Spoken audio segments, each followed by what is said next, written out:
बीजक कथा के इस क्रम में आज हम सभी चर्चा करेंगे रामायणी 21।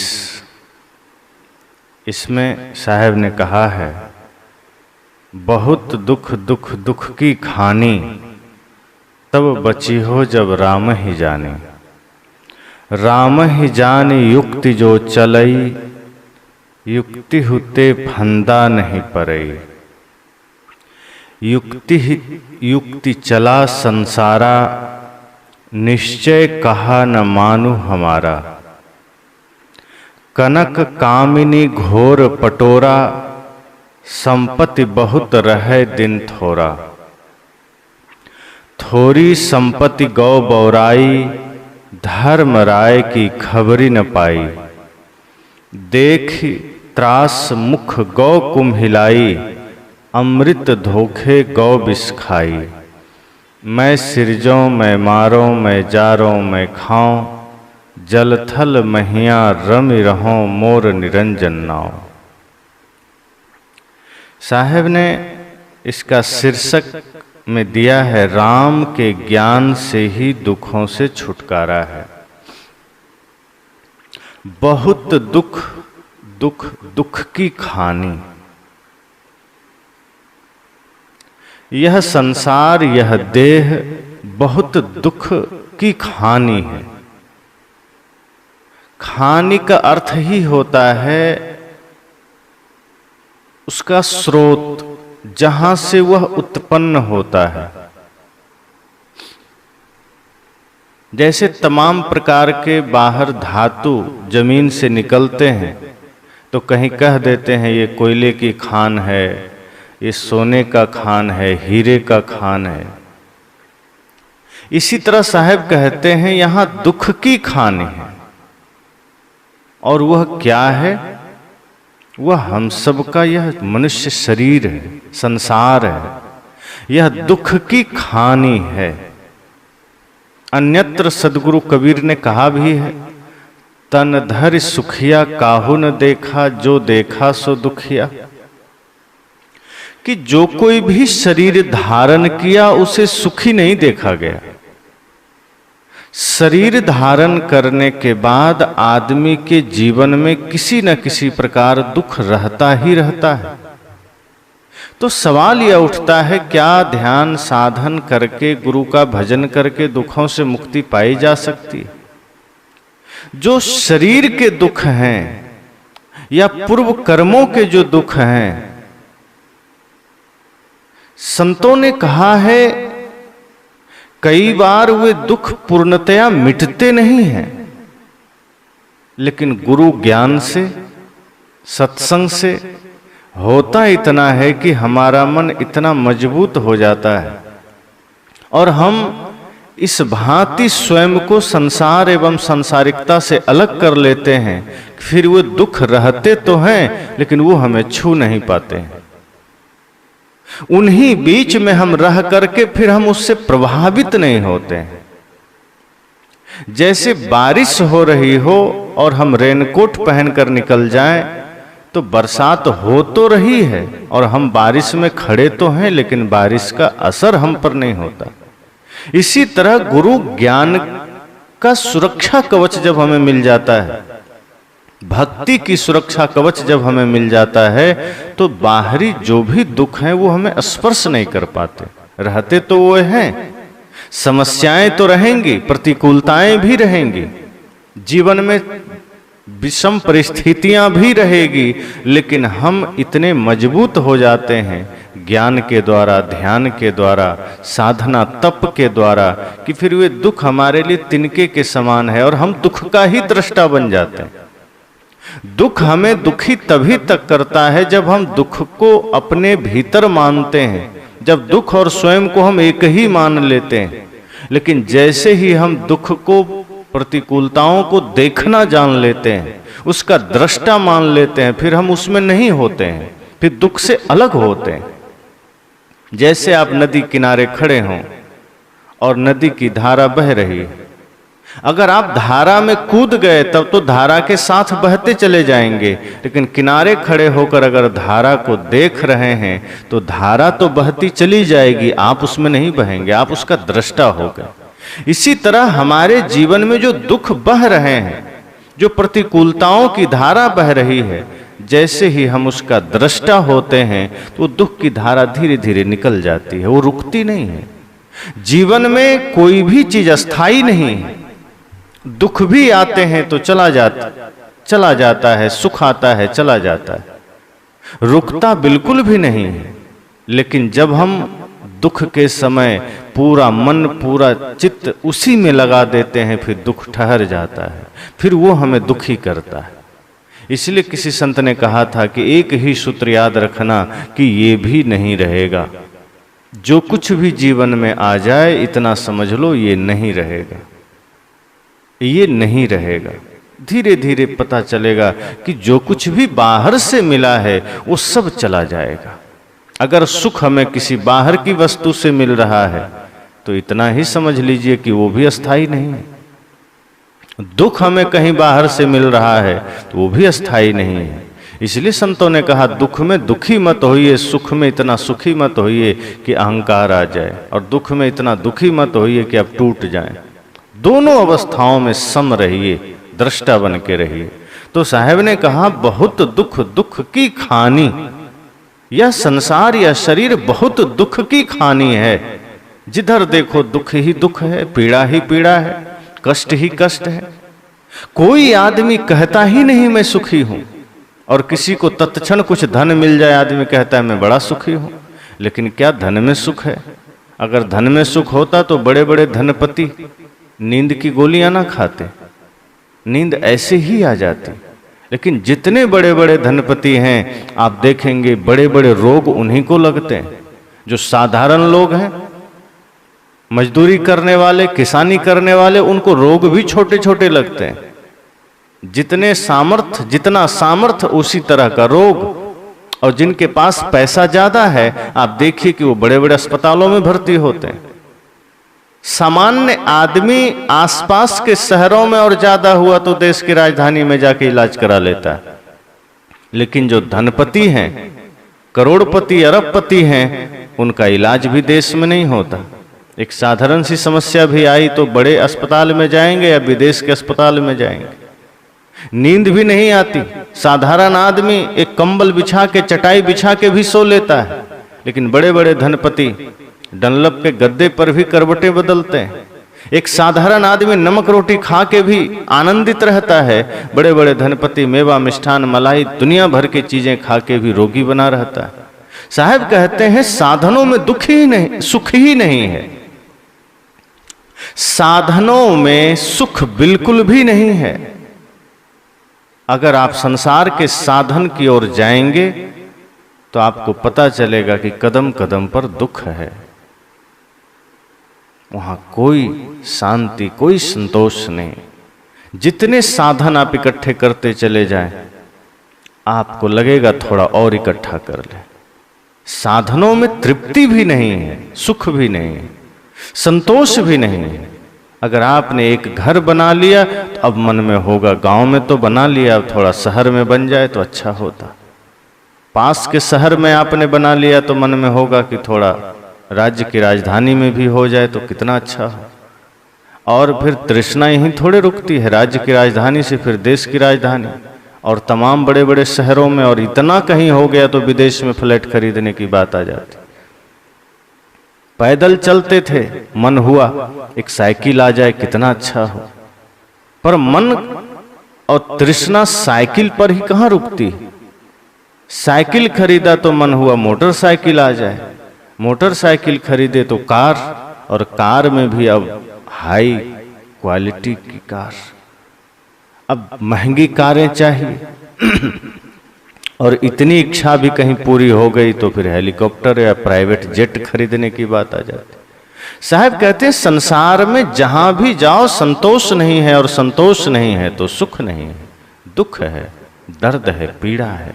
तो जिनके पास बहुत ज्यादा संपत्ति है वे लोग भी दुखी हैं, उनका दुख और विशाल है। उनके कष्ट और बड़े हैं, उनके जीवन की पीड़ा और ज्यादा दुखदाई है। उनके घरों में सामंजस्य नहीं है, शांति नहीं है। बच्चे कहीं और हैं, पत्नी कहीं और है, अपना कहीं और है, सुख नहीं। धन के लिए भागे चले जा रहे हैं, पर वो धन उसके जीवन की शांति का वजह न बन सका। वो धन उसके परिवार के लिए स्वर्ग का कारण न बन सका। इसलिए साहब कहते हैं, अगर ये लगता है कि हम संसार में कहीं सुख पालेंगे, तो जो बाहर से मिलेगा वो छूट भी जाएगा। बाहर साधनों से आपको सुविधा मिल जाएगी, धन से आपको व्यवस्था मिल जाएगी, पर उसमें सुख मानना भ्रम है, मिथ्या है। कोई भी साधन हमारे पास है, हमारे लिए व्यवस्था का कारण बन जाता है। घर है, हम वर्षा गर्मी ठंडी से बचते हैं, पर वो हमारे सुख का कारण नहीं होगा, क्योंकि कभी हमें बाहर रहना पड़ा तब तो हम दुखी हो जाएंगे। सुख का कारण अपने भीतर खोजिए, अपने भीतर तलाशिए, और उसका कारण इतना ही हो कि हम बाहर के समस्त तृष्णाओं का त्याग कर दें, बाहर के समस्त इच्छाओं का त्याग कर दें, कामनाओं का त्याग कर दें, और जब भीतर संतोष में स्थित हो जाएं, तृप्ति में स्थित हो जाएं, तो धूप में खड़े होंगे तो भी सुखी होंगे, छाया में होंगे तो भी सुखी होंगे। अभी ऐसा है कि धूप मिल जाए तो तुरंत आदमी परेशान होने लगता है, छाया मिल गया तो तुरंत शांति मिल जाती। साहब कहते हैं, तकलीफें तो मिलेगी संसार में, अब बहुत गर्मी है, तकलीफें होंगी, लेकिन इतना भी हाय हाय ना करो कि पूरी दुनिया जान जाए कि ये आदमी बहुत पीड़ित है। अपनी व्यक्तिगत कोई उपयोग करना है, कोई व्यवस्था करनी है, कर लीजिए, पर इस तरह से नहीं। अब शरीर में कोई रोग आ गया, तुरंत हाय हाय करने लगे तो क्या होगा? कोई रोग आ गया, धैर्य रखिए, शांति से देखिए, निवारण करिए। साहब कहते हैं, बाहर ऐसा ही है जगत, बहुत दुख, कहीं भी चले जाओ, कोई साधन, बढ़िया भोजन में मानते हैं सुख है, तो क्या सुख है? अब कोई समझे कि बढ़िया भोजन मिल जाए तो बड़ा सुख मिलेगा, अब एक टाइम दे दीजिए उसको मेवा मिष्ठान खीर पूड़ी सब्जी, और दूसरा टाइम भी वही दे दीजिए, और तीसरे टाइम भी वही दे दीजिए, और लगातार 5 दिन जी दे दीजिए। आदमी कहेगा छोड़िए, बस करिए, अब कुछ नमकीन खिलाइए, उसमें सुख नहीं है। कोई कहता है दूध दही में सुख है, लगातार पिलाते रहिए, कहीं पानी नहीं पीना है, दिन भर दूध ही पीना है, आदमी कहेगा छोड़िए, बस हो गया। बाहर किसी वस्तु में सुख नहीं है, किसी से ज्यादा तृप्ति मिलती है, किसी से कम तृप्ति मिलती है, बस इतना ही है कि कोई चीज हमें पसंद है तो उसको हम थोड़ा ज्यादा देर तक उसका उपयोग कर सकते हैं, लेकिन लगातार नहीं कर सकते। संसार की वस्तुएं हमारे लिए अस्थाई सुख प्रदान नहीं कर सकती, उसमें कहीं ना कहीं दुख है। अच्छी से अच्छी वस्तुओं का भी अगर लगातार आपको प्रयोग करने को कहा जाए तो आप दुखी हो जाएंगे। लोग कहते हैं, ये मेरा घर मैंने बड़े अरमानों से बनाया है, ये मेरा घर मैंने बड़े ही खर्च करके इसको सजाया संवारा है। कोई कह दे तुम्हें 24 घंटा इसी में रहना है, दरवाजे से बाहर नहीं निकलना है, 7 दिन इसी में रहना है, पूरा महीना इसी में रहना है, आदमी कहेगा एक झोपड़ी भी ही दे दो, हम उसी में रह लेंगे, लेकिन ऐसा कैद में नहीं रह सकते।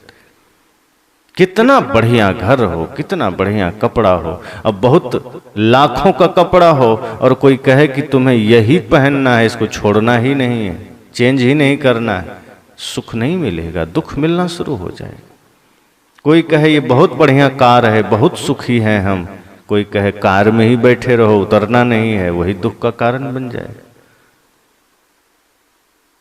संसार की कोई भी वस्तु हमारे जीवन के लिए पूर्णतः सुख का कारण नहीं बन सकता। वो साधन है, उसका आप सदुपयोग करेंगे तो शांति बनी रहेगी, सुख बना रहेगा। लेकिन यदि अच्छी से अच्छी वस्तुओं का भी दुरुपयोग शुरू हो जाए, वही दुख का कारण बन जाता है। तो संसार में कहीं भी कोई भी व्यक्ति यह कह नहीं सकता कि हम इतना कुछ पा करके सुखी हैं। गरीबी है तो आदमी कहता है अमीरी आ जाए तो हम सुखी हो जाएंगे, और जिसके पास अमीरी आ गई वो और ज्यादा अमीरी चाहता है, और जिसके पास थोड़ा ज्यादा आ गई वो और ज्यादा चाहता है, सुख फिर भी नहीं। और इस चक्कर में आदमी धीरे धीरे बहुत आगे तक निकल जाता है, और ऐसा समय आता है जब उसके पास लगता है अब तो बहुत कुछ कर लिया, सुख कहाँ मिला। लगा तो था कि बहुत ज्यादा अमीरी आ जाएगी तो सुख मिलेगा, पर सुख तो कहीं दिखता ही नहीं, शांति तो कहीं दिखती नहीं है, क्योंकि धन में सुख है ही नहीं। धन हमारे जीवन की व्यवस्था का कारण बनता है। हम कहीं यात्रा करते हैं, धन उसमें सहयोगी है। शरीर को भोजन चाहिए, धन उसमें सहयोगी। आवश्यकता बिल्कुल है धन की, लेकिन वो हमारा लक्ष्य नहीं है, वो हमारी मंजिल नहीं है, वो हमारा ध्येय नहीं है। वह हमारे पथ का पाथेय है, संबल है, बस हमारी यात्रा की व्यवस्था है। धन से हम कपड़े, भोजन, वस्त्र, अन्यत्र जितनी भी सुविधाएं हम करते हैं यहां वहां की, उस सब हम धन से कर सकते हैं। पर साहब कहते हैं आप ये सोच लेंगे कि संसार में सुख है, तो साहब ने कहा नहीं नहीं, बहुत दुख दुख की खानी। लोग आए होंगे सदगुरु कबीर के पास कि साहब हमने घर बनाया, हमने जमीन खरीदी, हमने तमाम व्यवस्थाएं की, बड़ा सुख है।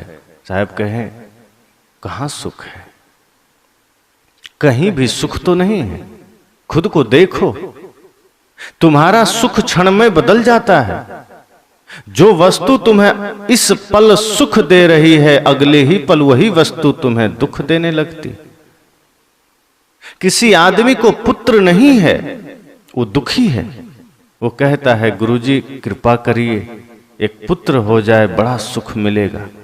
पुत्र हो गया मान लो, थोड़ा बड़ा हुआ और जैसे ही अवज्ञा करने लगा, गलत रास्ते पर गया, बात नहीं मानने लगा, अलग रहने लगा, वही पुत्र अब दुख का कारण बन गया। जिसके बिना आप दुखी थे, आज उसके होने पर आप दुखी हैं। जिसके आने से आपको लगता था सुख मिलेगा, अब वही आपके दुख का कारण बन गया है। जिस परिवार को आप सुख का कारण मानते थे, समय समय पर वही दुख का कारण बन जाता है। लगता था पत्नी में सुख मिलेगा, लेकिन जैसे ही पत्नी आ गई, अब वही दुख का कारण है। अब उसी से छुटकारा पाना चाहते हैं, अब उसी से मुक्ति पाना चाहते हैं। मन ही मन सोचते हैं किस मनहूस घड़ी में हम साथ हुए, अच्छा होता साथ ना होते, ऐसे ही रहते। लेकिन जब तक साथ नहीं है तब तक मन में गुदगुदी हो रही है कि कितना जल्दी शादी हो, पत्नी मिले, सुख से जिए। लेकिन मिलते ही लगता है क्या कर लिया। और साहब कहते हैं फिर वही जो कुछ क्षण पहले, कुछ समय पहले तुम्हारे जीवन में सुख का कारण था, वही अब दुख का कारण बन गया। संसार की वस्तुएं कब तुम्हारे सुख का कारण से दुख का कारण बन जाए कोई नहीं जानता। बच्चे सुख के कारण बने, दुख के कारण भी वही बन गए। मित्र सुख का कारण बना, क्षण भर में वही दुख का कारण बन गया। जो भोजन तुम्हारी तृप्ति और सुख का कारण है, अब मान लीजिए कोई आदमी भोजन 2 दिन से नहीं किया, अब उसे कहा जाए कि तुम्हें और कुछ ध्यान है, वो कहेगा नहीं, मुझे भोजन के सिवा कुछ भी ध्यान नहीं। मैं कुछ भी कर रहा हूं, मुझे चारों ओर भोजन ही दिख रहा है। मैं चांद को भी देखता हूं तो उसमें रोटी नजर आती। मैं कहीं भी नजर डालता हूं, मुझे होटल नजर आ रहे हैं, भोजन नजर आ रहा है। आप एक चीज गौर करिए, जब आप 2-3 दिन के भूखे हो तो आप जिधर नजर डालेंगे आपको कहीं न कहीं भोजन का ही ख्याल आएगा। लेकिन उस आदमी को भोजन दिया जाए और कहा जाए कि जब तक हम ना रुके तुम्हें भोजन करते जाना है। 2 रोटी, 4 रोटी, 20 रोटी, 100 रोटी आगे धर दे, तुमको सब खाना है, और जबरदस्ती मुंह में ठूंसते चला जाए, वही भोजन उसके दुख का कारण बन जाएगा। जो भोजन में सुख नजर आ रहा था वो अधिक मिल गया तो और अधिक सुख मिलना चाहिए। मान लीजिए 4 रोटी में पेट भर गया, सुख मिला, उसी को 40 रोटी ठूंस दिया मुंह में तो और ज्यादा सुख मिलना चाहिए, नहीं मिलता है, दुख मिल जाता है। संसार की वस्तुएं ऐसी ही है, आपको लगता है ये सुख का कारण है, पर होना तो ये चाहिए कि अगर एक में इतना सुख मिला तो 1,00,000 में तो और ज्यादा सुख मिले। पर वो जितना आप उसको बढ़ाते जाएंगे दुख उतना गुना बढ़ता जाएगा। पर जीवन में प्रेम हो तो अगर थोड़ा प्रेम है तो थोड़ा सुख है, अनंत प्रेम है तो अनंत सुख है, उसमें दुख नहीं आता। जीवन में सत्य है तो अगर अभी हमने थोड़ा सा सत्य जाना है तो थोड़ा सुख है, परम सत्य को जान लिया तो परम सुख मिल जाएगा।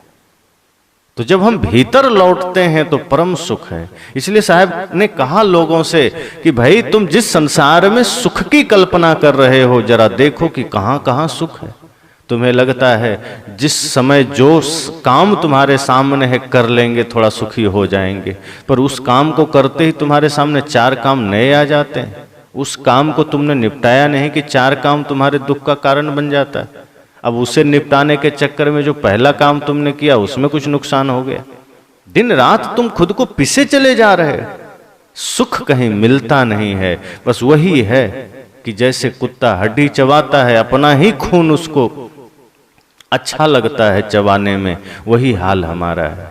हम इस संसार में इतने पिसते चले जाते हैं कि उसी में कुछ क्षण के लिए किसी कार्य को करते हुए मन थोड़ा शांत होता है, हमें लगता है वस्तु से सुख आ रहा है। वस्तुतः हमारे मन की शांति मन को एकाग्र करने में है, हमारा सुख मन को ठहराने में है। इसलिए साहब से जब लोगों ने कहा कि संसार में तो बड़ा सुख नजर आता है, घर में सुख नजर आता है, पत्नी में सुख नजर आता है, तब साहब ने कहा नहीं भाई तुम धोखे में हो, बहुत दुख दुख दुख की खानी। इस संसार में बड़ा दुख है, बड़ी पीड़ा है, बड़ा कष्ट है, चारों ओर दुख का पसारा है। तब लोगों ने कहा तो कोई रास्ता तो होगा ना। साहब हम तो सोच रहे हैं कि संसार ही पूरा सुख का घर है, हमें तो लग रहा है सभी वस्तुओं में ही सुख है, पर आप जब कह रहे हैं और विचार कर रहे हैं तो लग तो सच में रहा है कि दुख है। जहां भी देखो दुख दुख नजर आ रहा है।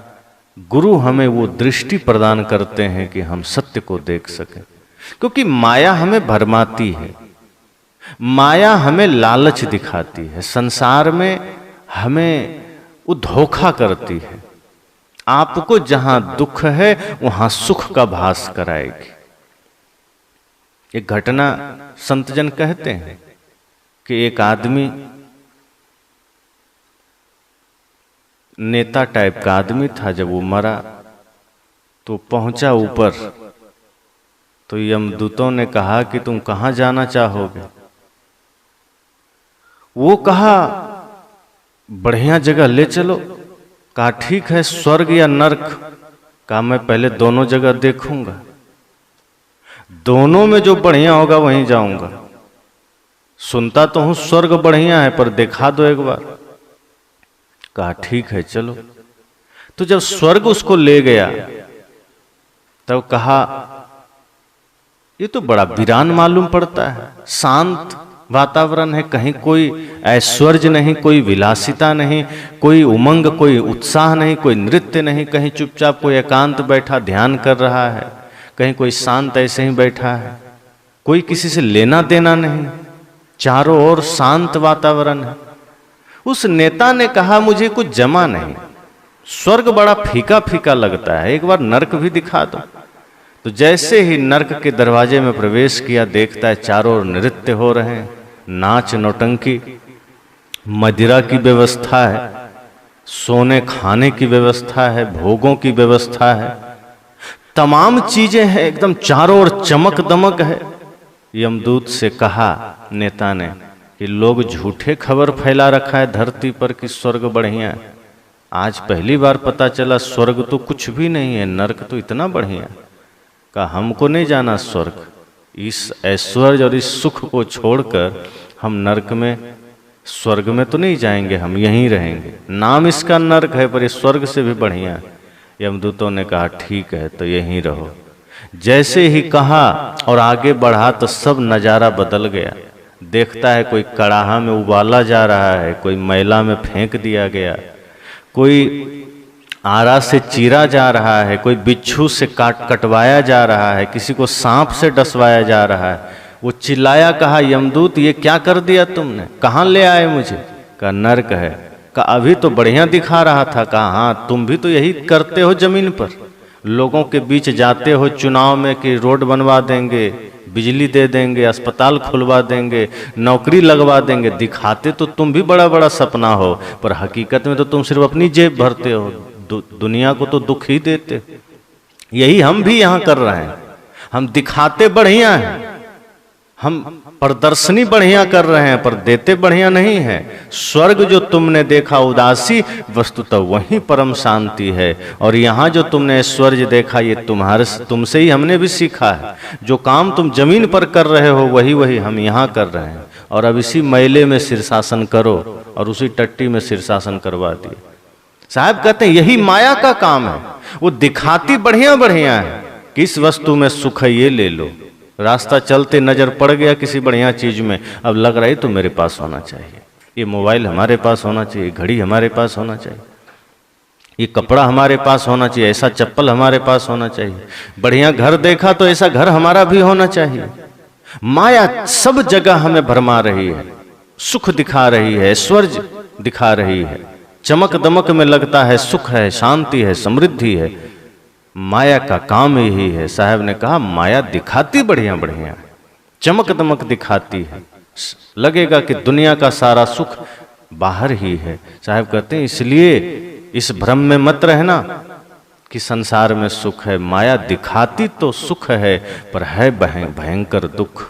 तो लोगों ने कहा प्रभु तो हम बचेंगे कैसे? कहा एक ही रास्ता है कि जिस संसार में तुम जा रहे हो, जिन वस्तुओं को तुम इकट्ठा कर रहे हो, बस इतना ही समझ लो कि ये तुम्हारे साधन है। इसे अपना साध्य मत समझ लेना। ये तुम्हारी वस्तुएं जो कुछ भी है संसार, ये तुम्हारे जीवन जीने की व्यवस्थाएं हैं। इसे तुम अपना मंजिल मत समझ लेना।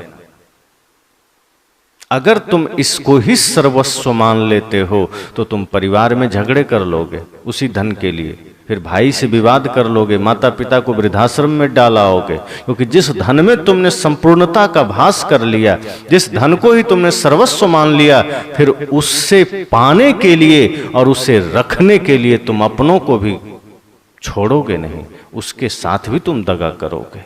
लेकिन जिस दिन तुम्हें यह आभास हो जाए कि ये धन केवल तन गुजर के वास्ते है, ये सिर्फ तन की व्यवस्था के लिए है, फिर उस धन के लिए तुम अपने भाई से विरोध नहीं करोगे। पता चल जाए कि बाहर का सब कुछ सिर्फ तुम्हारे व्यवस्था के लिए है, फिर तुम किसी से विवाद नहीं करोगे, झगड़ा नहीं करोगे। इसलिए पहली बात तो ये आभास करना होगा। अगर संसार के दुखों से बचना है, अगर संसार की पीड़ा से बचना है, तो सबसे पहले तो यह सोचना होगा कि यह धन या संसार की व्यवस्थाएं, ये संसार की चीजें हमारी व्यवस्था के लिए है, हमारे यात्रा के लिए है। और दूसरी बात साहब ने कहा तब बची हो जब राम ही जाने, तब बचोगे जब राम को जानोगे। तो लोगों ने कहा राम को, कौन से राम को? साहब ने कहा मेरा राम चेतन राम है, स्वरूप राम है, मेरा वह राम है जो श्री राम के भीतर भी बैठा है, आत्मा रूपी राम। क्योंकि बाहर किसी राम को जानोगे तो उनको भी बिछुड़ना पड़ेगा, उनसे भी तुम मुक्त होगे। बाहर कुछ भी स्थिर नहीं है। बाहर तुम जिसे भी जानोगे वह सब बिछुड़ेगा, छूटेगा। बाहर जिसे भी तुम सुख का आधार मानोगे वह आधार गिरेगा, वह आधार बिखरेगा। अगर तुम सौंदर्य को सुख का आधार मानते हो तो सौंदर्य अस्थाई तो नहीं।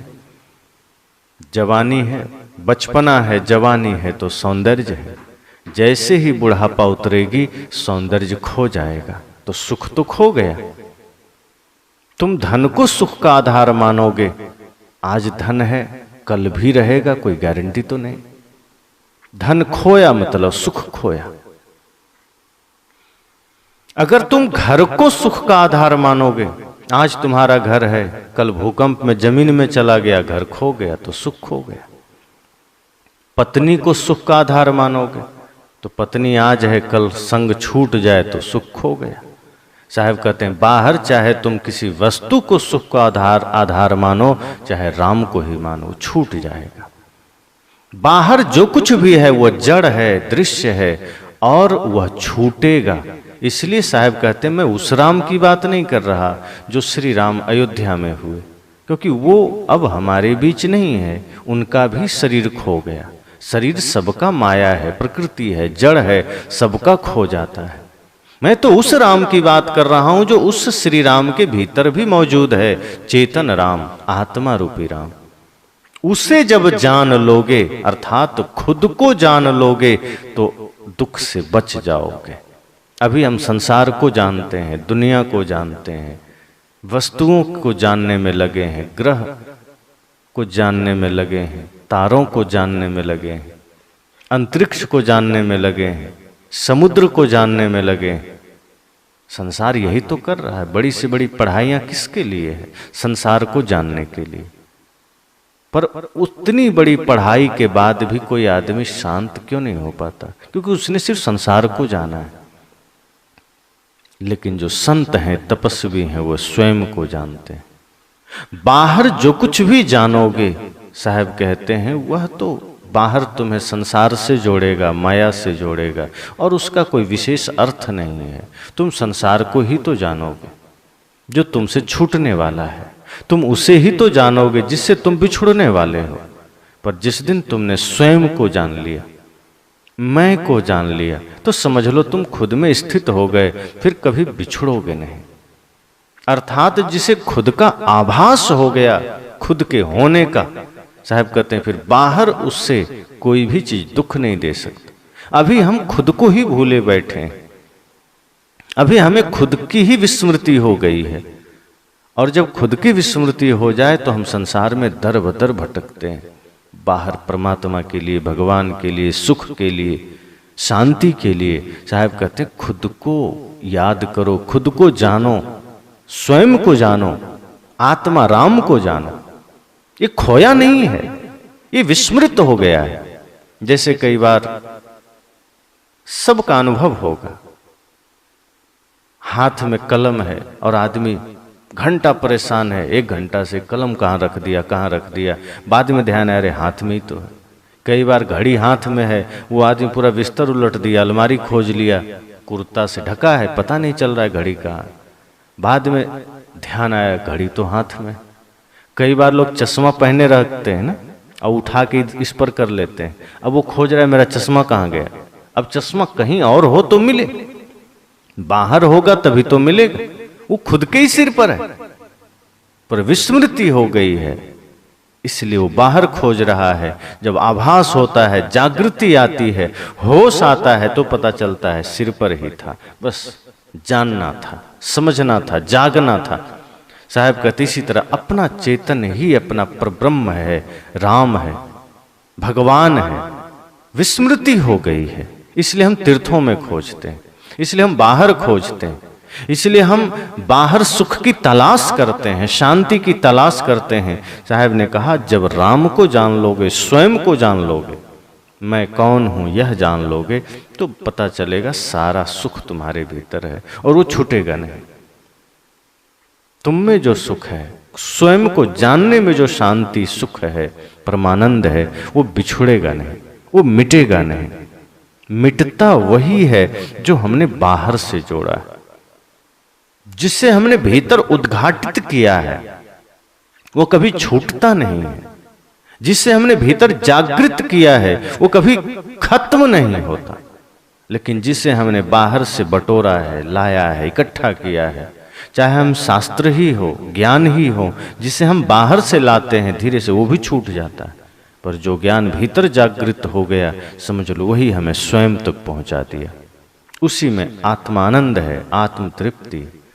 जैसे टंकी में पानी भरा गया, तो टंकी में पानी बाहर से भरा गया, उसकी अपनी उत्पत्ति नहीं है। टंकी में खुद वो पानी पैदा नहीं हुआ, वो बाहर से भरा गया। और जो बाहर से भरा जाता है वो खाली भी हो जाता है, फिर भरना पड़ता है। 1 लीटर भी पानी निकल गया तो टंकी में 1 लीटर पानी कम हो गया, उसका अपना नहीं है, उसने बाहर से लाया है। पर कुआं में, बोर में अगर 1 लीटर नहीं 1000 लीटर भी रोज निकाला जाए, उसमें कम नहीं पड़ता है, कहीं से डालना नहीं पड़ता है। आप खुद देखिए, बोर में पानी डालना पड़ता है, कुआं में कहीं से डालना पड़ता है? नहीं डालना पड़ता। उसकी अपनी उत्पत्ति है, उसका खुद का स्रोत है, वो वहीं से जागृत हो रहा है। इसलिए वो दूसरों की तृप्ति, दूसरों की प्यास तो बुझा रहा है, दूसरों को तृप्त कर रहा है, पर उसे नहीं चाहिए कहीं से। इसी तरह जब हम अपने भीतर लौटते हैं, स्वयं को जानने की चेष्टा करते हैं, और जब स्वयं को जान लेते हैं तो हमारे भीतर ही पता चलता है कि आत्मा का तो स्वरूप ही प्रेममय है, आत्मा का तो स्वरूप ही ज्ञानमय है, आत्मा का स्वरूप ही सत्यमय है, अहिंसामय है, करुणामय। और फिर वो सारे सद्गुण, वो सारे हमारे स्वरूप संसार को भी प्रेम प्रदान करता है, संसार को भी सुख प्रदान करता है। एक संत जब अपनी साधना में लीन होकर सत्य को उपलब्ध हो जाते हैं, प्रेम को उपलब्ध हो जाते हैं, तो उनके ज्ञान से संसार भी तृप्त होता है, संसार को भी उनके प्रेम और करुणा का आभास होता है। इसी तरह साहब कहते हैं, इस संसार के भयंकर दुख से बचना है तो स्वयं को जानो, राम को जानो, राम को ही जानना पड़ेगा। मैं कौन हूं यह जानना पड़ेगा। आगे साहब कहते हैं, राम ही जान युक्ति जो चलई, युक्ति हु ते फंदा नहीं पड़े। साहब कहते हैं, जो व्यक्ति सद्गुरु सत्संग में राम को ठीक से जानकर युक्ति पूर्वक चलता है, वह विषयाशक्ति के बंधनों में नहीं पड़ता। राम ही जाने। लोगों ने कहा जाने कैसे? साहब ने कहा कि गुरु संत के सानिध्य में आओ, ध्यान के द्वारा, ज्ञान के द्वारा, गुरु के वचनों के द्वारा उस राम को जानो। और जो राम को जान लेता है उसका जीवन फिर युक्ति पूर्वक चलता है, विचार पूर्वक चलता है, सम्यक यात्रा, व्यवस्थित यात्रा। फिर वह कहीं विषयाशक्ति में नहीं पड़ता, फिर वह कभी बंधन में नहीं पड़ता है, फिर संसार के बंधन उसे पकड़ नहीं सकते, संसार के बंधन उसे काट नहीं सकते, उसे फंसा नहीं सकते। युक्ते हैं ते फंदा नहीं पड़े। जब हम राम को जान लेते हैं गुरु संतों की कृपा से, सत्संग में आने के बाद धीरे धीरे ध्यान और साधना के द्वारा, तप के द्वारा जब हम अपने स्वरूप राम को जान लेते हैं, आत्मा राम को जान लेते हैं, तो साहब कहते हैं फिर हमारा जीवन व्यवस्थित हो जाता है। फिर हमारा बोलना, हमारा चलना, हमारा सुनना, हमारा देखना सब व्यवस्थित हो जाता है। और जब हम युक्ति पूर्वक चलने लगते हैं, विचार पूर्वक चलने लगते हैं, सही पूर्वक चलने लगते हैं, तो फिर फंदा नहीं पड़ेगा। फिर ये जो वासना का फंदा है, विषयाशक्ति का फंदा है, बाहर संसार का फंदा, अविद्या का, माया का, वो नहीं पड़ता है।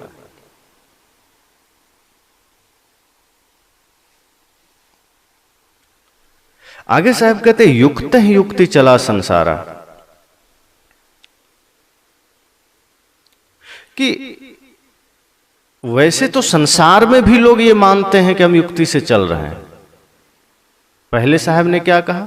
राम ही जाने युक्ति जो चले, कि जो राम को जानता है और तब युक्ति पूर्वक चलता है, जो गुरु के वचनों को मान करके सत्य मार्ग पर विचार पूर्वक चलता है, विवेक पूर्वक चलता है, उससे फंदा नहीं पड़ता, उस पर वासना का, विद्या का, माया का फंदा नहीं पड़ता, वो मुक्त होकर चलता है। पर आगे साहब कहते हैं युक्त ही युक्ति चला संसारा। संसार भी पूरा युक्ति पूर्वक चल रहा है, सब कुछ बढ़िया से आदमी सोच रहा है हम कर रहे हैं, सारे साधन ठीक से कर रहे हैं, पर क्या संसार में लोग सुखी हैं? संसार में भी तो लोग सोचता है मैं सब सही कर रहा हूं, युक्ति पूर्वक चल रहा हूं, व्यवस्था पूर्वक चल रहा हूं। साहब ने पहले ही कहा संसार में तुम कितनी भी व्यवस्था पैदा कर लो, संसार में कितना भी विचार पूर्वक चल लो, पर संसार के साधन तुम्हारे सुख का कारण नहीं बनेंगे, वो दुख का ही कारण बनेंगे। इसलिए साहब ने कहा कि संसार के लोग मानते तो हैं कि हम भी सब कुछ युक्ति पूर्वक कर रहे हैं। कई लोग कहते हैं ना मैं किसी का दिल नहीं दुखाता, मैं अपना काम बढ़िया से करता हूं, ईमानदारी से करता हूं, पर मैं किसी को मानता नहीं, संत को नहीं मानता, भगवान को नहीं मानता, धर्म को नहीं मानता, मैं बढ़िया से अपना काम करता हूं, मैं दान पुण्य नहीं करता पर बढ़िया से अपना काम करता हूं। साहब कहते हैं अपना व्यक्तिगत तो सब जीता है, अपने लिए तुम कमा रहे हो, खा रहे हो, बढ़िया, तुम क्या कर रहे हो? इस धरती पर आए, तुम धन कमाया, तुम खाए, ठीक है, तुम किसी का छीने नहीं, पर तुम सिर्फ खाए ही तो हो, अपना ही तो खाए हो। तुम्हारा धन, तुम्हारी सांसें, तुम्हारा जीवन, तुम्हारा प्राण किसी और के सुख का कारण तो न बन सका, किसी और लाचार असहाय दीन दुखी की व्यवस्था का कारण तो न बन सका। तुम इस संसार में आए तो तुम्हें लगता है कि हम पर तो किसी का ऋण नहीं है, पर साहब कहते हैं जिस भूमि में तुम जन्म लेते हो, माता पिता का ऋण होता है, गुरु का ऋण होता है, उस भूमि का ऋण होता है, राष्ट्र का ऋण होता है, प्रकृति का ऋण होता है। और तुमने क्या किया? कुछ नहीं, अपना खाए जिए मर के चले गए। तुमने सोचा हम भी तो धार्मिक हैं, हम भी तो अच्छे हैं। नहीं, अगर तुम सिर्फ अपना पेट भर रहे हो, साहब कहते हैं फिर तुमने कुछ नहीं किया। तुमने सिर्फ अपने शरीर को भोजन दिया, दुनिया को तुमने नहीं देखा, किसी दीन दुखी को नहीं देखा, गुरु संत की सेवा तुमने नहीं की। इस प्रकृति को देखो, पेड़ तुमसे क्या लेते हैं? कुछ नहीं, लेकिन बदले में छाया दे रहे हैं। सभी पेड़ तुम्हें फल दे रहे हैं, ले कुछ भी नहीं रहे। सूर्य को तुम क्या देते हो? पूरी सृष्टि को ऊर्जा दे रहा है। वायु को तुम क्या देते हो? पूरी सृष्टि को प्राण दे रहा है। जल को तुम क्या देते हो? जल हमें जीवन दे रहा है। तो प्रकृति भी तो दे रही है। तो बहुत लोग यह मान लेते हैं कि संसार में हम सब भी तो युक्ति पूर्वक चल रहे हैं। और साहब कहते निश्चय कहा न मान हमारा, पर दुख जब जीवन में आता है, जब पीड़ा जीवन में आती है, तो निश्चय ही हम जो बात कह रहे हैं तुम मानते नहीं हैं। पर संसार में युक्ति पूर्वक तुम चल लोगे, संसार को तुम बढ़िया से कर लोगे। व्यक्ति बहुत बढ़िया नौकरी कर रहा है, ईमानदारी से धन कमा रहा है, वो कमा ही तो रहा है, शरीर के लिए ही तो कर रहा है, परमार्थ कहाँ किया उसने। कोई आदमी बहुत अच्छा से व्यापार कर रहा है, कोई आदमी बाहर कोई ड्यूटी कर रहा है, अरे तुम संसार का ही तो काम कर रहे हो। तुमने स्वयं का काम कहाँ किया, परमार्थ का काम कहाँ किया। और जब संसार के ही काम में तुम व्यस्त हो तो वहाँ सुख कहाँ, वहाँ शांति कहाँ, दुख ही तो है। इसलिए साहब कहते हैं निश्चय ही मैंने कहा, लेकिन तुमने माना नहीं। मैंने कहा कि वहाँ दुख है, तुम कितना भी युक्ति पूर्वक चल लो, कितना भी शांति से चल लो। तो साहब ने क्या कहा कि संसार के लोग भी अपनी समझ से युक्ति पूर्वक ही चलते हैं, परंतु वे गुरु के विचार नहीं मानते। साहब कहते निश्चय कहा न मानो हमारा। तुम चलते हो पर विचार नहीं मानते, तुम धर्म नहीं मानते, संत को नहीं मानते, उनके ज्ञान को नहीं मानते। और जब जीवन में तुम्हारे परमार्थ नहीं है, धर्म नहीं है, सत्य नहीं है, तो तुम संसार के काम को कितना भी व्यवस्थित करो। जैसे शरीर मुर्दा हो जाए तो उसे तुम चाहे उसके सामने मेवा रख दो, मिष्ठान रख दो, बढ़िया कपड़े रख दो, है तो वो प्राण ही नहीं, क्या मोल है उसका, लाश है वो।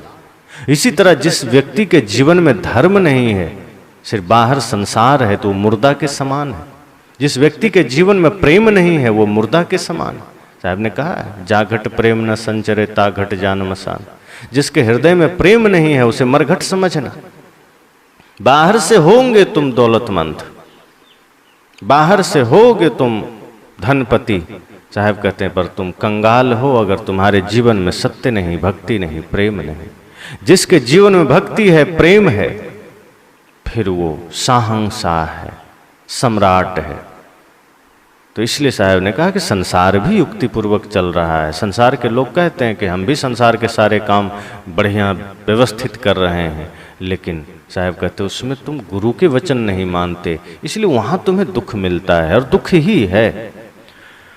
और वो दुख किस तरह से मिलता है, संसार के कार्यों में हम किस तरह से लीन हैं और क्या कर रहे हैं।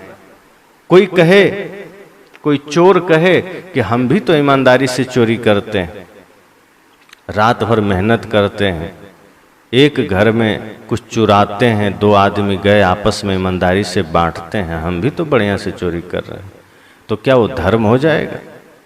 कोई चोर कहे मैं चोरी बढ़िया से कर रहा हूं, कोई शराबी कहे मैं भी तो ईमानदारी से शराब पी रहा हूं, कोई व्यभिचारी कहे हम भी तो ईमानदारी से व्यभिचार कर रहे हैं। साहब कहते हैं वहां तुम सुख की तलाश कर रहे हो, वहां तुम धर्म की बात सोच रहे हो, वहां तुम शांति नहीं, तुम काम ही गलत कर रहे हो। और गलत काम कितना भी व्यवस्थित किया जाए, गलत काम कितना भी युक्ति पूर्वक किया जाए, कोई कहे हम भी तो मांस खाते हैं, बढ़िया से खाते हैं, व्यवस्थित होकर खाते हैं, विचार करके खाते हैं, अपने से नहीं मारते हैं, मरा हुआ जानवर लेके आते हैं, उसी को बढ़िया से पका के खाते हैं, तो तुम हत्या ही तो कर रहे हो, कोई पुण्य थोड़े कर रहे हो। पाप कर्म को कितना भी युक्ति से करो वो पाप ही रहेगा, पाप को युक्ति पूर्वक करने से वो पुण्य नहीं हो जाएगा। इसलिए साहब ने कहा कि संसार के लोग अपने सारे कर्म को सही ठहराते हैं, उचित ठहराते हैं, पर वो गुरु की वचन नहीं मानते। गुरु क्या इशारा कर रहे हैं, वे कह रहे हैं तुम बाहर कुछ भी कर लो, वो सब छूटने वाला कर्म है, मिटने वाला, और उसमें भी अगर तुमने पाप कर्म किया है तो फिर नरक तैयार कर लिया तुमने। इसलिए बाहर के कार्य तो तुम्हारी व्यवस्था के लिए, पर उसमें भी अगर तुमने पाप की कमाई कर ली और उसे भी तुमने युक्ति पूर्वक मान लिया तो फिर और ज्यादा घोर नरक में जाओगे। इसलिए गुरु की बात मानो, स्वयं को जानने की चेष्टा करो, परमार्थ के पथ पर चलो।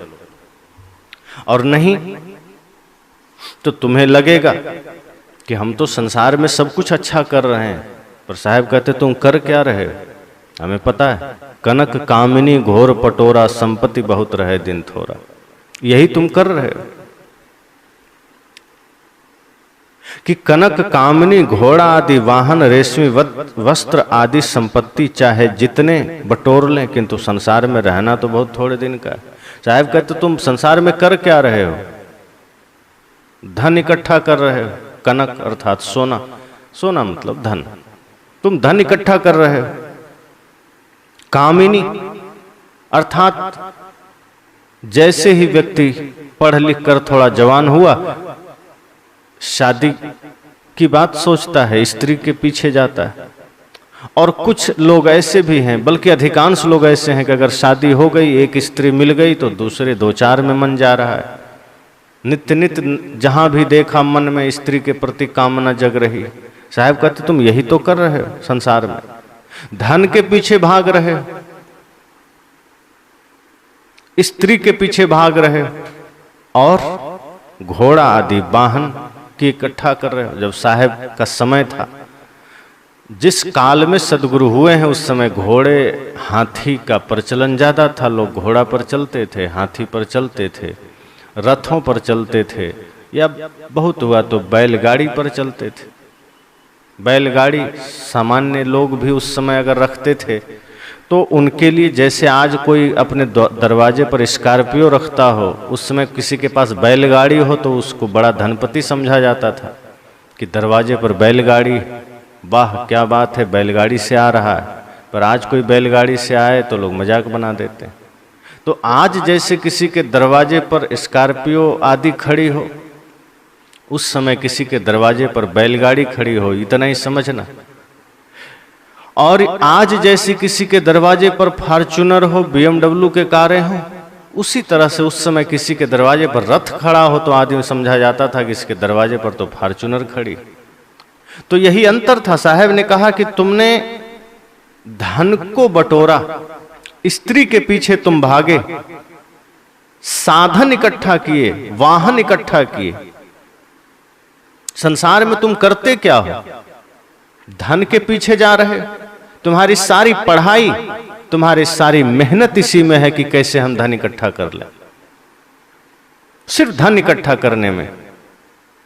स्त्री, धन और वाहन, ये कुछ चीजें तुम बटोर रहे हो। तो लोगों ने कहा साहब तो इसकी जरूरत भी तो है। कहा पर तुम्हारा तो पूरा लक्ष्य ही यही हो गया, धन ही तुमने लक्ष्य बना लिया, स्त्री ही तुम्हारा लक्ष्य हो गई, और ये तमाम तरह के वाहन व्यवस्थाएं तुम्हारा लक्ष्य हो गए। इसके अतिरिक्त तुमने सोचा क्या? क्या ये साथ जाएंगे? जरा सोचो। जो धन तुम बटोर रहे हो, जब प्राण निकलेंगे तो क्या धन साथ जाएंगे? लोगों ने कहा नहीं जाएगा। क्या स्त्री साथ जाएगी? कहा बिल्कुल नहीं। फिर तुम उसी के पीछे पड़े हो। ये तुम्हारे तमाम साधन साथ जाएंगे? कहा नहीं। तो साहब ने कहा संपत्ति बहुत, रहे दिन थोड़ा। संपत्ति तो बहुत इकट्ठा किया तुमने, पर ये रहेगा थोड़े दिन तक, साथ तुम्हारा थोड़ा ही देगा। वो धन तुमने नहीं कमाया जो साथ दे सकता था। ये धन तुम्हारे शरीर के लिए है, और जब शरीर ही नहीं रहेगा तो ये धन कहां रहेगा?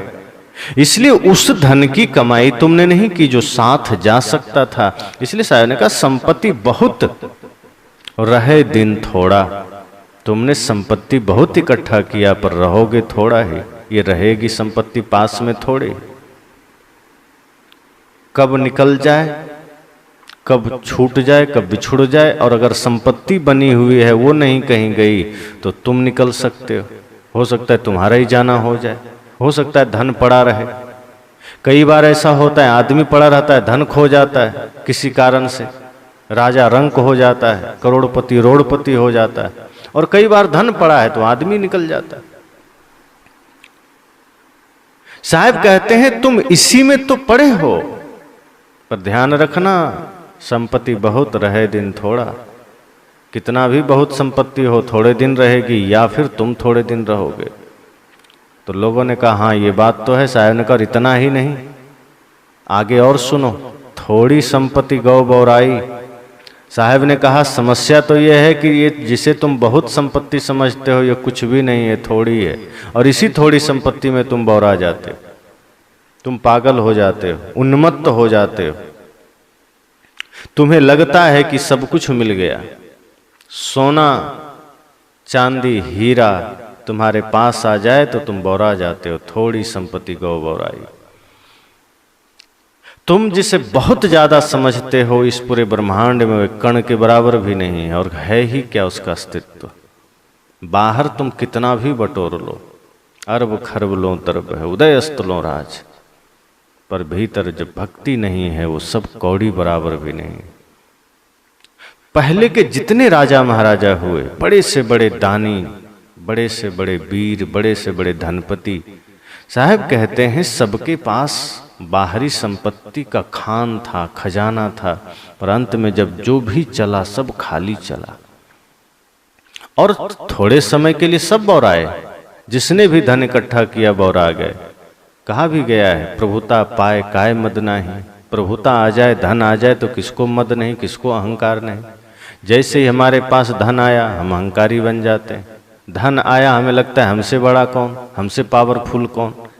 पर एक दिन ऐसा छूटता है, ऐसा बिनसता है कि हम सोच भी नहीं सकते। अभी ही आप सब जान रहे हैं बांग्लादेश में क्या हुआ। सशक्त प्रधानमंत्री, बढ़िया बहुमत से जीती हुई, जिनके पिता बांग्लादेश की आजादी में सहयोग किया, बल्कि उसके प्रणेता हैं मुजीबुर रहमान, जिन्होंने बांग्लादेश की आजादी के जनक हैं, उसके पिता हैं। उनकी पुत्री शेख हसीना जी का क्या हुआ? बांग्लादेश में लोगों ने ही सत्ता से क्षण भर में उतार दिया, और अपने ही देश में एक प्रधानमंत्री 4 सूटकेस लेके भागने पर मजबूर हो गई। बाहर का यही तो पसारा है। एक प्रधानमंत्री जो कुछ देर पहले पूरे देश की प्रमुख हैं, सब प्रशासन है, चारों ओर अपना ही हुकूमत है, पर ऐसा समय आया कि अपना घर, अपना खजाना, अपना वस्त्र सब छोड़ के भागना पड़ गया। साहब कहते हैं थोड़ी संपत्ति आती है आदमी यही तो करता है।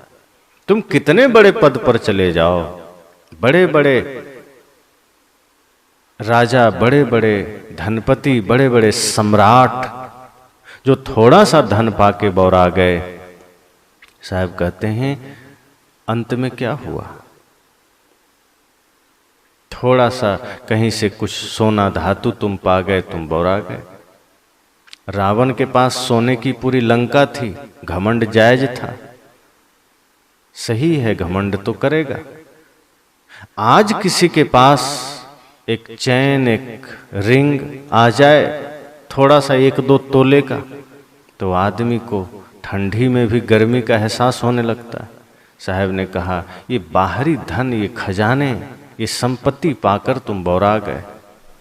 पहली पंक्ति में कहा कि तुम यही धन संपत्ति, स्त्री और वाहन के चक्कर में पड़े हो, इसे ही बटोर रहे हो, इसी के पीछे तुम भाग रहे हो। पर ध्यान देना, ये सब एक दिन छूटेगा और ये थोड़े दिन के लिए रहेगा। पर समस्या ये है कि थोड़ी संपत्ति गौ बौराई, थोड़ी ही संपत्ति में आदमी पागल हुए फिर रहा है, थोड़ी ही संपत्ति में आदमी बौरा रहा है और धर्मराय की खबर ही न पाई। धर्मराज अर्थात यमराज, मृत्यु का खबर नहीं पता है, नजरअंदाज कर रहा है आदमी। ऐसा नहीं कि खबर नहीं है, खबरें तो आ रही है, सूचनाएं आती है धर्मराज की, यमराज की।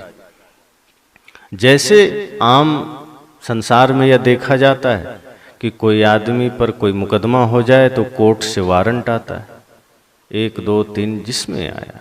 अगर 1, 2 को नजरअंदाज किया तो फिर और नॉन अवेलेबल वारंट इशू हो जाता है।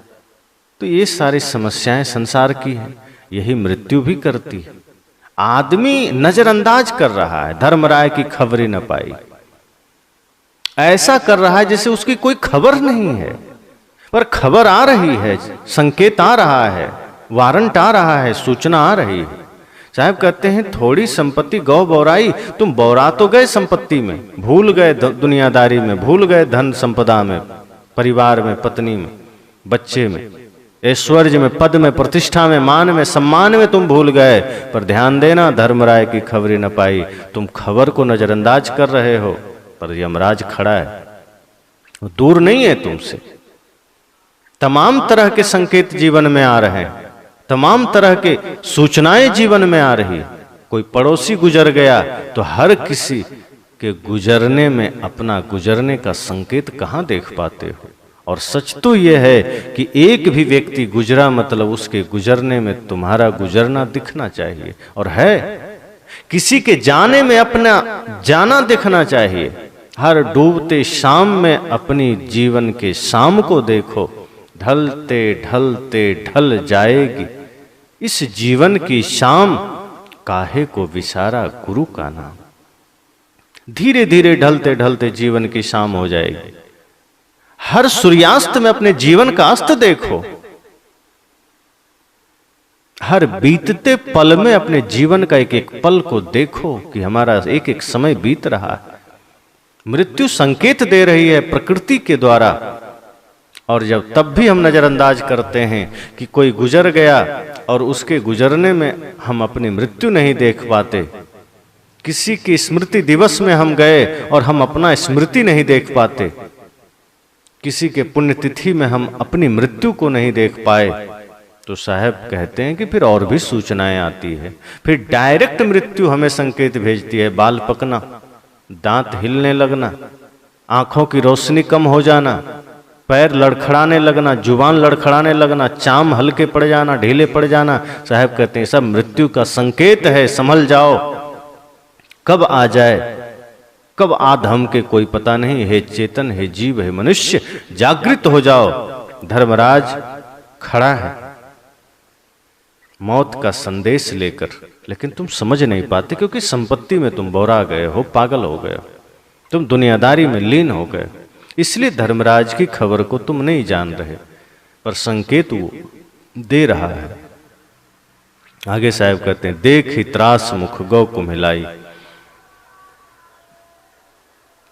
और जब अंतिम समय आ जाता है, अचानक लगता है कि अब मौत खड़ी हो गई, चारों ओर मृत्यु का पसारा है, जहां देखो वहीं काल नजर आने लगा। जब अंतिम घड़ी आती है फिर काल ही काल नजर आता है, फिर दुख ही दुख, पीड़ा ही पीड़ा। साहब कहते हैं, देख ही त्रास मुख गौ कुम्हिलाई।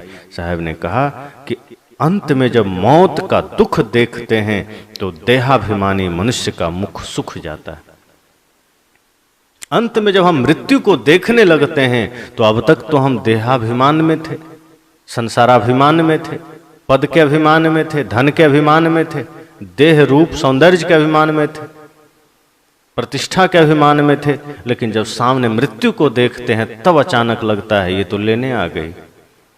हम भूले हुए थे, हम भ्रम में थे कि अभी लंबा जीना है, देह के सौंदर्य के साथ जीना है, रूप के साथ जीना है, धन के साथ जीना है, पद के साथ जीना है, परिवार पत्नी के साथ जीना है। पर मृत्यु को देखते ही देख ही त्रास मुख को मिला।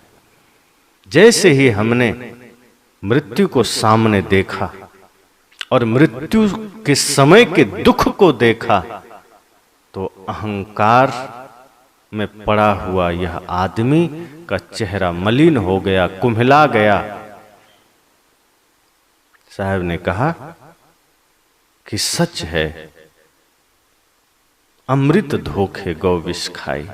अब उस आदमी को लग रहा है, अब जब मृत्यु सामने खड़ी हो गई, मृत्यु का दुख चारों ओर खड़ा है, मृत्यु खड़ी हुई का अर्थ है कि मृत्यु का आभास होने लगना।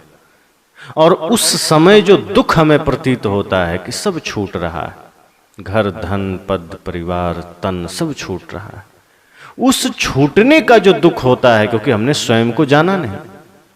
संतजन कहते हैं कि जो आदमी देह के अभिमान में पड़ा रहा, जो आदमी धन के पीछे भागता रहा, मृत्यु के समय बड़ा कष्ट होता है उसे अपनों का छूटने का इतना भयंकर कष्ट होता है कि वो कष्ट बहुत अनुमान नहीं लगा सकते। उसकी आंखें घूमती रहती है, चित्त विचलित रहता है।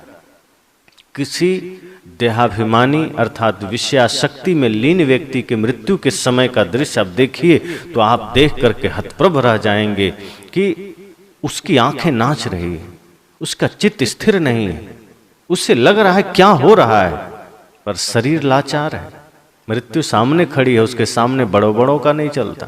बड़े बड़े धनपति, बड़े बड़े करोड़पति भी वहां सिर झुका देते हैं कि कोई चारा नहीं चलता। राजा हो, रंक हो, धनी हो, गरीब हो, कमजोर हो, बलशाली हो, मृत्यु के सामने किसी का नहीं चलता।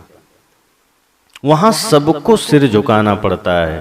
साहब कहते हैं हर किसी आदमी का जिसने जीवन में सिर्फ दुनियादारी में ही अपने को बिता दिया, प्रपंच में बिता दिया, मिथ्या अभिमान में बिता दिया, वो मृत्यु आने के समय के दुख को, उस बिछुड़ने के दुख को देख नहीं पाता, उसका पूरा चेहरा मलिन हो जाता। और उस वक्त उसे लगता है अमृत धोखे गौ विष खाई। तब उसे लगता है जन्म सब धोखे में खोई दियो, जन्म तेरा बातों ही बीत गयो, अब पछताए होत क्या जब चिड़िया चुग गई खेत। बहुत जगह साहब संतों ने कहा। उस व्यक्ति को तब लगता है कि संसार को हमने अमृत समझा था, धन को हमने अमृत समझा था। अमृत मतलब जो मरेगा नहीं, जो छूटेगा नहीं। इस देह को अमृत समझा था, भोगों को अमृत समझा था, विषयों को अमृत समझा था, पर गौ विष खाई। पर अमृत के धोखे में हम तो विष खाते रहे, जहर खाते रहे। गुरु संत हमें सचेत किए, हम जागे नहीं। कितनी ऐसी सूचनाएं हमारे जीवन में आई, कितने ऐसे संकेत हमारे जीवन में आए, पर हम जागृत नहीं हो सके, हम सचेत नहीं हो सके, और हम जीवन भर विष खाते रहे, जहर पीते रहे। लगा यह सब अमृत है, पर उस अमृत के चक्कर में हम जहर खा गए। अब हम क्या करें? तो मानो संतजन जो जागृत कबीर साहब कर रहे हैं, इसमें जो हमें सचेत कर रहे हैं, जो हमें सावधान कर रहे हैं, साहब कहते हैं कि चिंता मत करो। यह जो जीव है, ये जो आत्मा है, यह मरती नहीं है। तुम्हारा शरीर छूट रहा है, तुम जा रहे हो पाप कमा करके, पर यह आत्मा को अगर जान लेते, स्वयं को जान लेते, तो पता चलता कि तुम्हारी तो कभी मृत्यु ही नहीं होगी। मृत्यु तो शरीर की है, तुम तो सदैव चेतन हो, चिरंतन हो, चिन्मय हो। अंत में साहब कहते हैं, मैं सिरजों मैं मारो, मैं जारो मैं खाऊं, जल थल महिया रमी रहो, मोर निरंजन नाव। मैं सिरजों, इस समस्त सृष्टि का कारण आत्मा ही तो, कोई दूसरा नहीं है। आत्मा ना हो तो सृष्टि ही ना हो। मैं सिरजों मैं मारो, मृत्यु का कारण भी आत्मा है। शरीर से आत्मा निकल गई, शरीर मर जाता है। शरीर में आत्मा है तो जीवन है, निकल गया तो मृत्यु हो गया।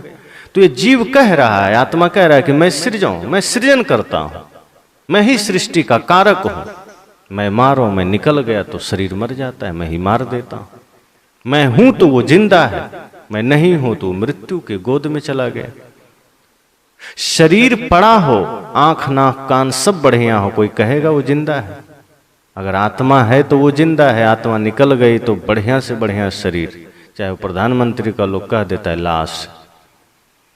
तो ये आत्मा कह रहा है कि मैं ही सृजन का कारण भी हूं, मैं ही मृत्यु का कारण हूं, मैं ही जलने का कारण हूं, मैं ही खा भी रहा हूं, मैं ही काल स्वरूप सबको खा भी रहा हूं।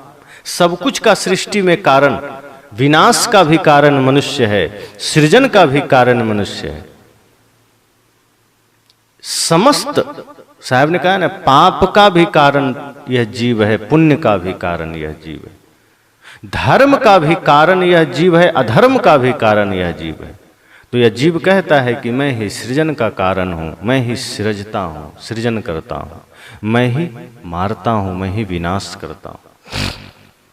जैसे कहा जाता है ब्रह्मा सृजन करता है, विष्णु पालन करता है और शिव संहार करता है। साहब कहते हैं कि यह जीव ही समझो ब्रह्मा है, यही सृष्टि का जन्मदाता है। आत्मा है तो सृजन है, यही पालन करता है। धर्म में जीवन जीने लगा तो सृष्टि का हम पालन भी करते हैं। धर्म का पालन कर लिए, सत्य का पालन कर लिए तो अपना भी धर्म मार्ग पर है, दूसरों का भी धर्म का पालन सिखाते हैं। मैं मारो, मैं ही संसार का विनाश भी कर रहा हूं। एक आदमी, आखिर आज जो दुनिया में इतना विनाश है उसका कारण कौन है? मनुष्य ही। दूसरा, इसका हमेशा भी समझ सकते हैं कि मैं ही तमाम बुराइयों का विनाश भी करता हूं, मैं ही तमाम समस्याओं का विनाश भी करता हूं। तो अच्छाई का कारण हम हैं तो बुराई का कारण भी हम हैं। जो कुछ भी हो रहा है सब हम ही कर रहे हैं। तो किसी ने कहा तुम हो कहां? तो कहा जल थल महिया रमी रहो। कहा मुझे कहां कहां नहीं हूं, मैं कहां कहां नहीं हूं, सब जगह हूं। जल पर जितने भी जीव हैं, जल में सब में मैं ही हूं, सब मुझ में ही है। आत्मा ही तो सब में, सब में जीव ही तो है। कहा सब में जीवन है, सब जीवन का कारण आत्मा ही है। और थल में अर्थात जमीन पर जितने भी हैं उसमें भी मैं ही हूं। जल थल महिया रमी रहो, सब में मैं हूं, सब में आत्मा है, सबके जीवन का कारण मैं ही हूं। मोर निरंजन नाम। तो लोगों ने कहा भाई तुम हो कौन फिर, तुम्हें हम क्या कहें? तो आत्मा क्या कहती है? मेरा नाम निरंजन है, अर्थात जो देखने में नहीं आएगा। तुम देख नहीं सकते मुझे। उपनिषद में ऋषियों ने कहा ना, जिसकी सत्ता में आंखें देखती है, जिसे आंखें देख नहीं सकती है बल्कि जिसकी सत्ता में आंखें देखती है उसे तू ब्रह्म जान। जिसे कान सुन नहीं सकते बल्कि जिसकी सत्ता में कान सुनते हैं उसे तू ब्रह्म जान। आत्मा भी वही कह रहा है कि मुझे तुम देख नहीं पाओगे, मेरी ही सत्ता में तुम देखते हो। मुझे देखना कठिन है। संसार की आंख से आत्मा को हम कैसे देखेंगे? जरा सोचिए, रात का समय हो तो क्या हम सूरज को देख सकते हैं? है संभव? सूरज को देखना हो तो हम सूरज के ही प्रकाश में देख सकते हैं। चांद के प्रकाश में सूरज को नहीं देखा जा सकता। सूरज को देखने के लिए सूर्य का प्रकाश अर्थात दिन का होना जरूरी है। इसी तरह से चेतन को देखना है तो चेतन से ही देखा अनुभव किया जा सकता है। इन जड़ आंखों से कोई उपाय नहीं। हम आंखों से तो जड़ को ही देखेंगे, संसार को ही देखेंगे। तो आत्मा कहती मुझे तुम देख नहीं पाओगे, क्योंकि मेरे ही सहारे तुम देखते हो, मेरे ही सत्ता में तुम देखते हो। शुरू में साहब ने क्या कहा, तब बच्चियों जब राम ही जानी। उस जीव का महिमा बता रहे हैं साहब कि ये आत्मा कितना श्रेष्ठ है, कितना शक्तिशाली है। हे जीव, तुम स्वयं को पहचानो। ये जितना तमाम तुम उलूल जुलूल संसार में तुम पड़े हो, उन सब का कारण तुम हो। ये समस्त विस्तार का कारण तुम हो, विनाश का भी कारण तुम हो, विकास का भी कारण तुम हो, सृजन का कारण तुम हो, विध्वंस का कारण तुम हो। और तुम कहीं एकलौता नहीं हो, समस्त सृष्टि में तुम ही तो हो। हर जीव में तुम हो, हर प्राणी में तुम हो। और जब तुम्हारा कोई स्वरूप पूछता है, तुम क्या कहते हो? ये आत्मा कहती है, मोर निरंजन ना हो, मैं निरंजन हूं जो आंखों से ना देखा जा सके। वो शक्ति हूं जिसके द्वारा तुम देख तो सकते हो संसार को, पर संसार की शक्ति से तुम मुझे नहीं देख सकते। मुझसे तुम जगत को जान तो सकते हो, पर जगत से तुम मुझे नहीं जान सकते। इन कानों से तुम संसार को सुन सकते हो, पर इससे तुम मुझे नहीं सुन सकते, क्योंकि ये कान मेरी ही शक्ति से सुनते हैं। तो सूर्य के प्रकाश में तुम सूर्य को देख सकते हो, पर सूर्य के प्रकाश से जो प्रकाशित है, उसके प्रकाश में तुम सूर्य को नहीं देख सकते। चंद्रमा सूर्य के प्रकाश से प्रकाशित है। चंद्रमा का अपना प्रकाश नहीं है, वो सूर्य के प्रकाश से प्रकाशित होता है। लेकिन उसके प्रकाश से हम चाहेंगे कि सूर्य को देख लें, नहीं देख पाएंगे। सूर्य के प्रकाश से हम चंद्रमा को देख रहे हैं। रात में जो चंद्रमा हमें चमकता है, वो सूर्य का ही प्रकाश है। साहब यही कहते हैं कि ये आत्मा को देखना है तो संसार के व्यवस्थाओं से नहीं देख सकते, जड़ आंखों से नहीं देख सकते, कान से सुन नहीं सकते, बल्कि जब इन सभी शरीर भाव से, संसार भाव से ऊपर उठेंगे, जड़ दृश्यों का त्याग करके जब हम धीरे धीरे चेतन में लौटेंगे, तो हम स्वयं की अनुभूति कर सकते हैं, स्वयं के होने का एहसास कर सकते हैं, अनुभव कर सकते हैं। खुद ही खुद को कैसे देखेंगे? मैं खुद को कैसे देखूं? अपने दाएं हाथ से ही दाएं हाथ को कैसे पकड़ा जा सकता है? इसी आंख से इसी आंख को कैसे देखा जा सकता है? इसी तरह साहब कहते हैं कि ये आत्मा सबको देखने वाला है, ये आत्मा शरीर को शक्ति देने वाला है, ये आत्मा आंखों से जगत को देखने वाला है, कान से सुनने वाला है। कान से तुम इसे नहीं सुन सकते।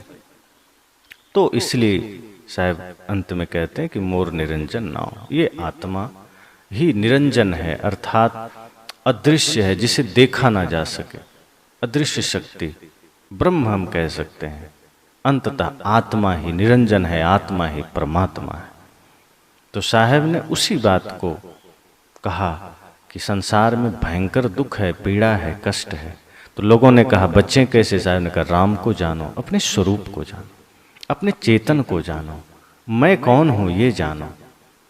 और अगर राम को तुमने जान लिया, राम को जान करके तुम युक्ति पूर्वक चलने लगे, संसार में विचार पूर्वक चलने लगे, तो फंदा नहीं पड़ेगा विषय शक्ति का, अविद्या का, माया का, ज्ञानता का। संसार की कोई भी बाधाएं तुम्हें बांधेगी नहीं, कोई भी दुख तुम्हें दुखी नहीं कर सकता, कोई भी कष्ट तुम्हें कष्ट नहीं दे सकता, संसार तुम्हें स्पर्श ही नहीं कर सकता। जिस दिन आदमी यह जान लेता है कि मैं चेतन हूं, आत्मा हूं, तो साहब कहते हैं फिर मृत्यु भी तुम्हें छू नहीं सकती।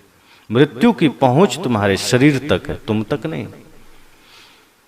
इसलिए हम सबको भी विषया शक्ति से मुक्त होकर, संसारा शक्ति से मुक्त होकर, मिथ्या देहाभिमान से मुक्त होकर अपने राम को जानना है, अर्थात स्वयं को जानना है। मैं कौन हूं यह जानना है, क्योंकि जब हम मैं कौन हूं यह जान लेते हैं तो तमाम दुखों से हम छूट जाते हैं। संसार में जो भी दुख है, जो भी पीड़ा है, जो भी अशांति है, उसका कारण यह है कि हम बहिर्मुख हो गए हैं। हमारी वृत्ति बहिर्मुख हो गई, हमारा मन बहिर्मुख हो गया। हम बाहर सुख की तलाश कर रहे हैं, हम बाहर शांति की तलाश कर रहे हैं। साहब कहते हैं अंतर्मुखी हो जाओ, स्वयं को जान लो, अपने राम को जान लो, सुख मिलेगा, दुख से मुक्ति मिल जाएगी। बस।